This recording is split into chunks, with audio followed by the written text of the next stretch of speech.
ഇത് ജനുവരി മാസം, ഇന്ന് ജനുവരി 2-ാം തീയതിയാണ്. പുതിയ വർഷം ആരംഭിച്ചു കഴിഞ്ഞു. സ്വാഭാവികമാണ് അടുത്ത മാസം പകുതിക്ക് ശേഷം തെരഞ്ഞെടുപ്പിൻ്റെ പ്രഖ്യാപനം വരാൻ പോവുകയാണ്. തെരഞ്ഞെടുപ്പ് പ്രഖ്യാപനം വരും. ഈ അസാധാരണ സാഹചര്യത്തെ നേരിടാൻ രാഷ്ട്രീയ നേതൃത്വങ്ങൾ ഒരുങ്ങുകയാണ്. നമ്മൾ സാധാരണ കാണാറുള്ളത് കോൺഗ്രസ് ആണ് പലപ്പോഴും തെരഞ്ഞെടുപ്പ് പ്രഖ്യാപനത്തിന് ശേഷം മാത്രം ഒരുക്കുക, വലിയ തർക്കത്തിലേക്കും വിവാദത്തിലേക്കും ഒക്കെ പോകുന്ന കാഴ്ച. പക്ഷേ ഇത്തവണ അസാധാരണമായ വേഗത്തിലാണ് കോൺഗ്രസിൻ്റെ ആലോചനകളും ഒരുക്കങ്ങളും.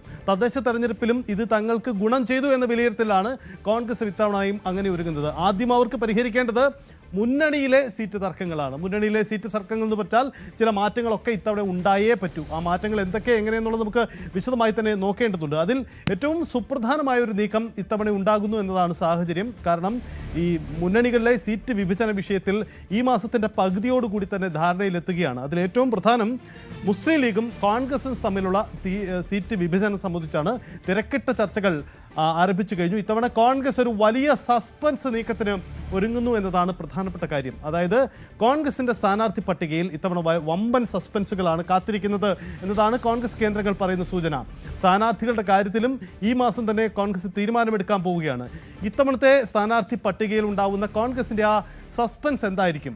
പതിവ് സീറ്റ് മോഹികൾക്കൊന്നും ഇത്തവണ സീറ്റ് കിട്ടിയേക്കില്ല എന്നതാണ് സൂചന. വയനാട് ബത്തേരിയിൽ നടക്കുന്ന കോൺഗ്രസിൻ്റെ ക്യാമ്പിന് ശേഷം തെരഞ്ഞെടുപ്പിൻ്റെ തന്ത്രങ്ങൾക്ക് അന്തിമ രൂപം നൽകും. ശ്രദ്ധിക്കുക, നിർണായകമാണ് വയനാട്ടിലെ കോൺഗ്രസിൻ്റെ ഈ ക്യാമ്പിലെ നീക്കങ്ങൾ എന്നത് വളരെ പ്രധാനപ്പെട്ട കാര്യമാണ്.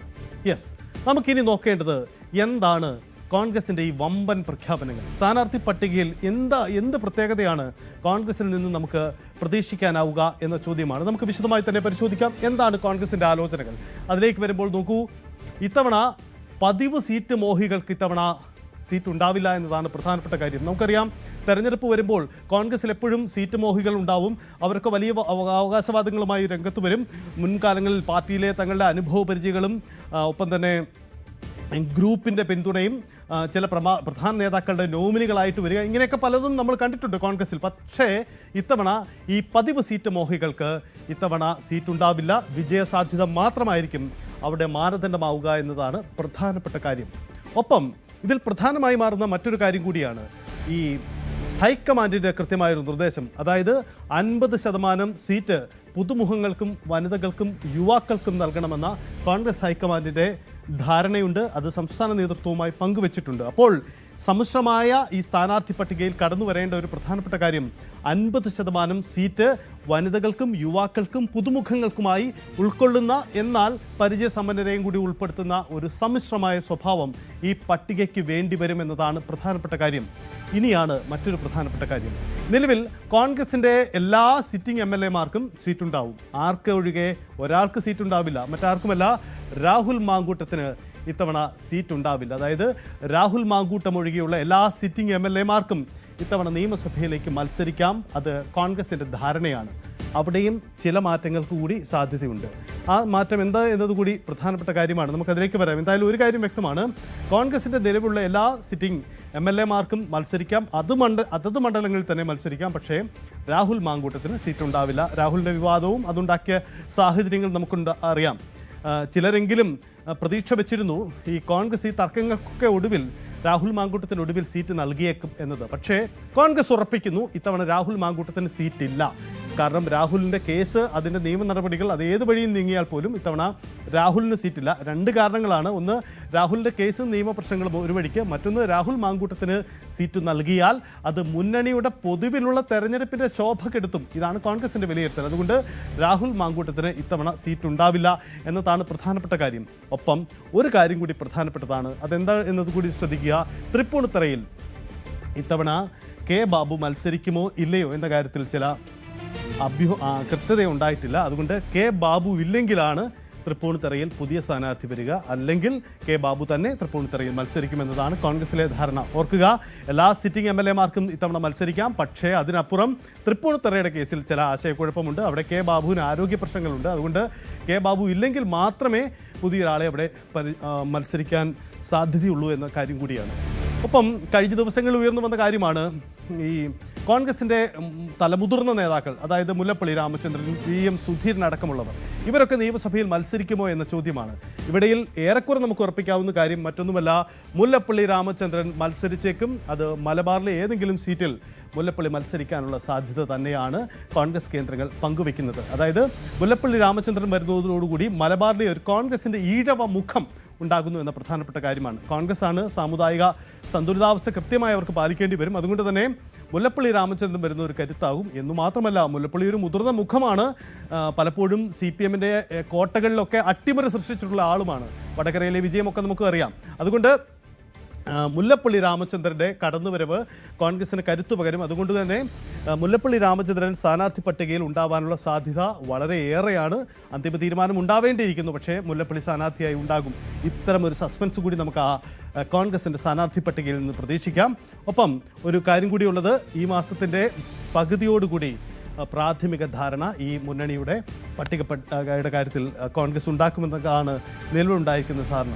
അതായത് ഓർക്കുക, കോൺഗ്രസ് ഒരു സുപ്രധാനമായ പ്രഖ്യാപനങ്ങൾക്കും പരീക്ഷണങ്ങൾക്കും ഒരുങ്ങുകയാണ്. ഇവിടെയെല്ലാം വിജയസാധ്യത എന്ന മാനദണ്ഡമാണ് മുൻനിർത്തുന്നത്. വിജയസാധ്യത മുൻനിർത്തിയുള്ള നീക്കങ്ങൾക്കും പരീക്ഷണങ്ങൾക്കുമാണ് ഒരുങ്ങുന്നത്. അവിടെ പരിചിത മുഖമാണോ അതല്ലെങ്കിൽ മറ്റു സാധ്യതകളുണ്ടോ എന്നതൊന്നും നോക്കില്ല, മറിച്ച് അവിടെ വിജയസാധ്യതയാണ് നോക്കുന്നത്. പക്ഷേ സിറ്റിംഗ് MLA-മാർക്ക് എല്ലാവർക്കും സീറ്റുണ്ട്. തൃക്കാക്കരയിലെ ഉമാ തോമസ് പോലും ഇത്തവണ സീറ്റ് ഉറപ്പിച്ചു കഴിഞ്ഞു എന്നാണ് കോൺഗ്രസ് കേന്ദ്രങ്ങളിൽ നിന്ന് വരുന്ന സൂചന എന്ന പ്രധാനപ്പെട്ട കാര്യം കൂടിയുണ്ട്. എന്താണ് കോൺഗ്രസിൻ്റെ ഈ ആലോചനകൾ, അതിൻ്റെ പ്രത്യേകത എന്നുകൂടി നമുക്ക് പരിശോധിക്കാം. ഇതിൻ്റെ സാഹചര്യം എന്താണ്, കോൺഗ്രസിൻ്റെ ആലോചനകൾ എന്തൊക്കെ, ഏത് രീതിയിൽ പോകുന്നു എന്ന കാര്യം കൂടി നമുക്ക് പ്രേക്ഷകരിലേക്ക് വിശദമായി തന്നെ പരിശോധിക്കേണ്ടി വരുന്നു. ഡാൻ കുര്യൻ എനിക്കൊപ്പം ഉണ്ടാകും. നമുക്ക് എന്താണ് ഈ സാഹചര്യം, കോൺഗ്രസിൻ്റെ ആലോചനകൾ ഏതു തരത്തിൽ എന്ന കാര്യം കൂടി പരിശോധിക്കാം. ഡാൻ കുര്യൻ കൂടി എനിക്കൊപ്പം ചേരുന്നുണ്ട്. യെസ്, ഡാനിലേക്ക് വരാം. യെസ്, നമുക്കെന്തായാലും കോൺഗ്രസിൻ്റെ ഈ ആലോചനകളിലെ പ്രധാനപ്പെട്ട കാര്യം, ഈ ആലോചനകൾക്ക് ഒടുവിൽ കോൺഗ്രസ് എത്തുന്ന ഏത് വഴിക്ക് എന്നതൊരു പ്രധാനപ്പെട്ട കാര്യം കൂടിയുണ്ട്. നമുക്കതിലേക്ക് പോകുന്നതിന് മുമ്പ് മറ്റൊരു പ്രധാനപ്പെട്ട കാര്യം കൂടി നോക്കാം. മറ്റൊന്നുമല്ല, കോൺഗ്രസ് ഇത്തവണ മറ്റൊരു പരീക്ഷണത്തിന് കൂടി തയ്യാറാകുന്നു എന്നതാണ്. എന്താണ് ആ പരീക്ഷണം? അതായത് CPM പലപ്പോഴും പരീക്ഷിച്ചിട്ടുള്ളതാണ് വിജയസാധ്യത കുറഞ്ഞ ഇടങ്ങളിൽ പൊതു സ്വതന്ത്രരെ രംഗത്തിറക്കുക. പൊതു സ്വതന്ത്ര രംഗത്ത് വന്നു കഴിഞ്ഞാൽ ആ മേഖലയിൽ ഒരു അട്ടിമറിക്ക് സാധ്യതയുണ്ട് എന്ന ഇടതുപക്ഷത്തിൻ്റെ കണ്ടുപിടുത്തമാണ്. ഇടതുപക്ഷം തെരഞ്ഞെടുപ്പ് പരീക്ഷണശാലയിൽ വിജയിപ്പിച്ചെടുത്ത ഒരു തന്ത്രമാണിത്. അത് പലപ്പോഴും ഇടതുപക്ഷത്തിന് നേട്ടമുണ്ടാക്കിയിട്ടുണ്ട്. പക്ഷേ ഇത്തവണ അത് കോൺഗ്രസ് ആ തന്ത്രം ഏറ്റെടുക്കുന്നു എന്നതാണ് പ്രധാനപ്പെട്ട കാര്യം. ചില മണ്ഡലങ്ങളിൽ സസ്പെൻസ് എന്ന് നമ്മൾ തുടക്കത്തിൽ സൂചിപ്പിച്ചതാണ്. ചില സസ്പെൻസ് സ്ഥാനാർത്ഥികൾ കടന്നു വന്നേക്കാം. അത് ചില സാമൂഹിക പശ്ചാത്തലമുള്ള പൊതുമണ്ഡലത്തിൽ അറിയപ്പെടുന്ന സ്വീകാര്യതയുള്ളവർ ഈ തരത്തിൽ സ്ഥാനാർത്ഥിയായി വരാനുള്ള സാധ്യത നിരവധിയാണ്. സ്വതന്ത്ര പരീക്ഷണത്തിന് ഇത്തവണ കോൺഗ്രസും വിജയസാധ്യത കുറഞ്ഞ ഇടങ്ങളിൽ പൊതു സ്വതന്ത്രരെ മത്സരിപ്പിക്കാനാണ് നീക്കമുണ്ടാവുന്നത് എന്നതാണ് പ്രധാനപ്പെട്ട കാര്യം. ഈ പൊതു സ്വതന്ത്രർ എന്ന് പറയുന്നത് നമുക്കറിയാം, ഈ പൊതുവിൽ ഇടതുപക്ഷത്തോടൊപ്പമാണ് ഈ സാംസ്കാരിക രംഗത്തുള്ളവരുടെ ഒരു സാന്നിധ്യം പൊതുവിൽ ഉണ്ടാവാറുള്ളത്. പക്ഷേ ഇത്തവണ അത് തിരികെ പിടിക്കാനുള്ള UDF-ൻ്റെ തന്ത്രമാണ്. ഇത്തവണ സാംസ്കാരിക രംഗത്തുള്ള പ്രമുഖരെ തേടിയാണ് കോൺഗ്രസിൻ്റെ നീക്കമുണ്ടാവുന്നത് എന്നതാണ് പ്രധാനപ്പെട്ട കാര്യം. പരമ്പരാഗത ഇടതുകോട്ടകളെ ഈ സാമൂഹ്യ രംഗത്തെ പ്രമുഖരെ തേടി കോൺഗ്രസ് നടക്കുകയാണ്. ഒപ്പം ഇടതുകോട്ടകൾ പിടിക്കാനുള്ള ഒരു പുതിയ തന്ത്രം കൂടിയായിട്ടാണ് ഇത് മാറ്റുന്നത്. ഈ സ്ഥാനാർത്ഥി പട്ടികയിലെ സസ്പെൻസിലേക്ക് നമ്മൾ പറയുമ്പോൾ ഏറ്റവും പ്രധാനപ്പെട്ടതായി കൂടി മാറുന്നത് ഈ പൊതു സ്വതന്ത്രരുടെ സാന്നിധ്യമാണ്. അതായത് കോൺഗ്രസ് ഇത്തവണ മുന്നിൽ കാണുന്നത് സ്ഥാനാർത്ഥി പട്ടികയിലെ ഈ വമ്പൻ സസ്പെൻസാണ്.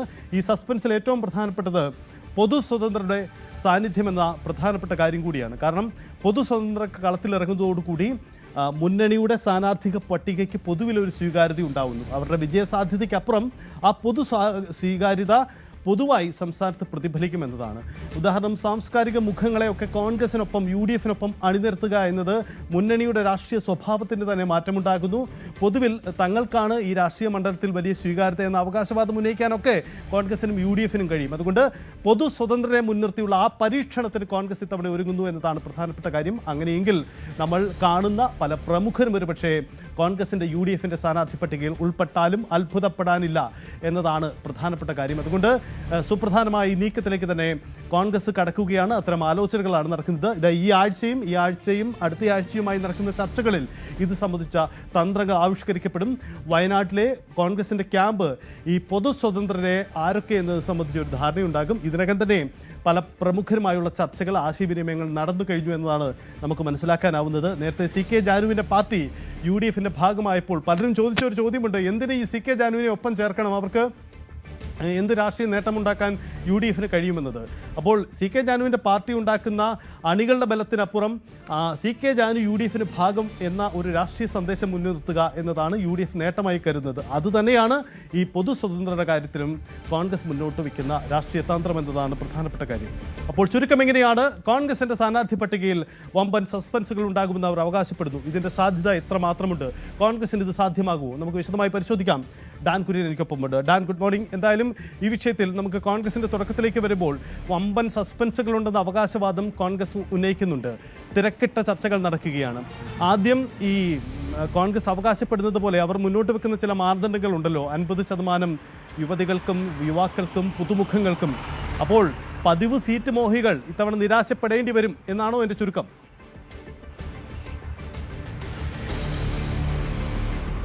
അതായത് കേരള കോൺഗ്രസ് കോൺഗ്രസിൽ നിന്ന് അല്ലെങ്കിൽ UDFിൽ നിന്ന് മാറിയതിന് ശേഷം കഴിഞ്ഞ നിയമസഭാ തെരഞ്ഞെടുപ്പിൽ ഏതാണ്ട് 89 സീറ്റിനടുത്താണ് കോൺഗ്രസ് തനിച്ച് മത്സരിച്ചത്. ആകെയുള്ള 140-ൽ 89 സീറ്റിനടുത്ത്.